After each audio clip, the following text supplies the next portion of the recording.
అందరికీ నమస్కారం అండి. దివ్యాంగుల సంక్షేమ శాఖ విలీనంపై మనం మాట్లాడుకున్నప్పుడు లక్షలాది మంది దివ్యాంగులు, వయోవృద్ధులు మరియు ట్రాన్స్‌జెండర్ల మనోభావాలని మీ ముందుకు ఆహ్, తెస్తున్నాను ఈ వేదిక నుండి. దివ్యాంగుల సంక్షేమ శాఖను మనం ఒక్కసారి చరిత్ర వెనక్కి తిరిగి చూస్తే గనక 1983 వరకు గూడా మన దివ్యాంగుల శాఖ సాంఘిక సంక్షేమ శాఖలో శాఖ నిర్వహించేది. అ అట్లా దివ్యాంగుల ప్రత్యేక అవసరాలను గుర్తించిన అప్పటి ప్రభుత్వం వారికి మరింత సమర్థవంతమైన సేవలు అందించాలన్న ఒక ఉద్దేశంతోటి ఈ దివ్యాంగుల సంక్షేమ శాఖని ఏర్పాటు చేసింది. ఈ శాఖకి తొలి డైరెక్టర్‌గా దివ్యాంగుడైన ఎస్‌వీఎన్ గోపాలశాస్త్రి గారిని మొదటి డైరెక్టర్‌గా నియమించింది ఆనాటి ప్రభుత్వం. ఆయన విశేష కృషితో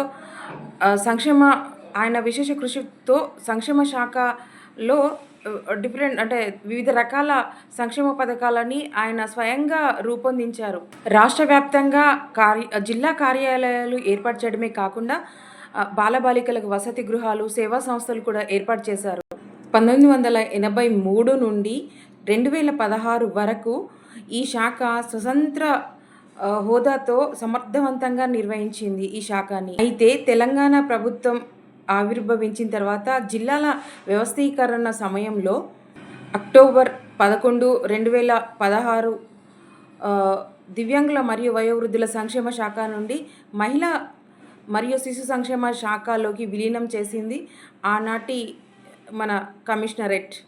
ఈ విలీనాన్ని దివ్యాంగులు మరియు వయోవృద్ధులు ఒక దురదృష్టకరమైన నిర్ణయంగా, వారి సంక్షేమానికి వ్యతిరేకమైన చర్యగా భావిస్తుంది మన దివ్యాంగ సమాజం, ట్రాన్స్‌జెండర్ సమాజం ప్లస్ వయోవృద్ధులు కూడా. విలీన అనంతరం జిల్లా స్థాయిలో పనిచేస్తున్న దివ్యాంగుల సంక్షేమ శాఖ కార్యాలయాలు మూసివేయబడ్డాయి. దివ్యాంగుల సంక్షేమ సహాయ సంచాలకుల కార్యాలయాలు ఐసీడీఎస్ ప్రాజెక్టు డైరెక్టర్ల కార్యాలయాలతో కలిపివేసినారు. ప్రస్తుతం జిల్లా స్థాయిలో మహిళలు, పిల్లలు, దివ్యాంగులు, వృద్ధులు మరియు ట్రాన్స్‌జెండర్ల వ్యక్తుల సంక్షేమ బాధ్యతలను ఒకే జిల్లా సంక్షేమాధికారి నిర్వహిస్తున్నారు. బాగుంది. అయితే ఈ శాఖ బాధ్యత అంతా విస్తృతమైనవి అయినవి మరియు చట్టబద్ధమైనవి. ఈ శాఖ అమలు చేయాల్సిన ముఖ్యమైన చట్టాలు ఏంటంటే, దివ్యాంగుల హక్కుల పరిరక్షణకు సంబంధించిన చట్టాలు నేషనల్ ట్రస్ట్ చట్టం 1999, రీహాబిలిటేషన్ కౌన్సిల్ ఆఫ్ ఇండియా చట్టం 1992, తల్లిదండ్రులు మరియు వృద్ధుల సంక్షేమ చట్టం 2007, ట్రాన్స్‌జెండర్ వ్యక్తుల హక్కుల పరిరక్షణ చట్టం ఇవి ముఖ్యమైన చట్టాలు. ఈ దివ్యాంగులు, వయోవృద్ధులని బలోపేతం చేయాలి సొసైటీలో అనుకున్నప్పుడు. ఈ చట్టాల అమలుతో పాటు వివిధ ప్రభుత్వ శాఖలతో సమన్వయం చేసి దివ్యాంగులు, వృద్ధులు మరియు ట్రాన్స్‌జెండర్ వ్యక్తుల విద్య, ఉపాధి, పునరావాసం మరియు సమాజంలో సమాన భాగస్వామ్యం కల్పించాలన్న బాధ్యత కూడా ఈ శాఖపై ఉంది. 2011 జనాభా లెక్కల ప్రకారం తెలంగాణ రాష్ట్రంలో 10,46,822 మంది దివ్యాంగులు మరియు 32,69,579 మంది వృద్ధులు ఉన్నారు. వీరందరికీ సేవలు అందించడం ఒక పెద్ద బాధ్యత ఈ డిజబుల్డ్ కమిషనర్ గారిది. దివ్యాంగుల ఆర్థిక పునరావాసం కోసం స్వయంభూపాధి రుణాలు, సబ్సిడీలు అందించాలి.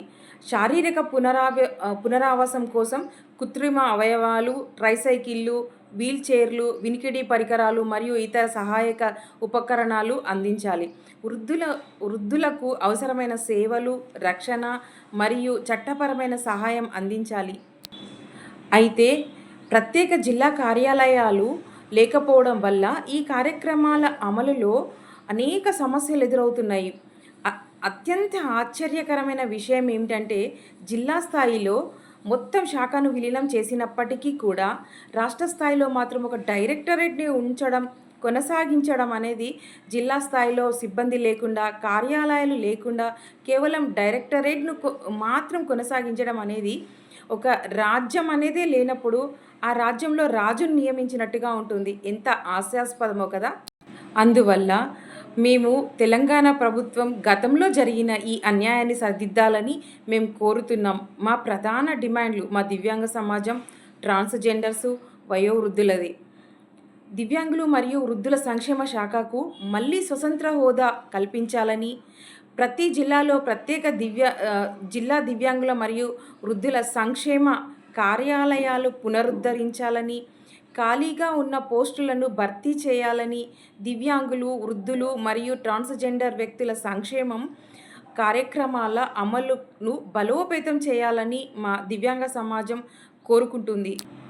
హక్కుల ఆధారిత పరిపాలన ద్వారా వారి గౌరవం, భద్రత మరియు అభివృద్ధిని నిర్ధారించాలి. దివ్యాంగులు, వృద్ధులు మరియు ట్రాన్స్‌జెండర్లు వ్యక్తుల సంక్షేమం ప్రభుత్వానికి భారం కాదు, అది రాజ్యాంగబద్ధమైన బాధ్యత.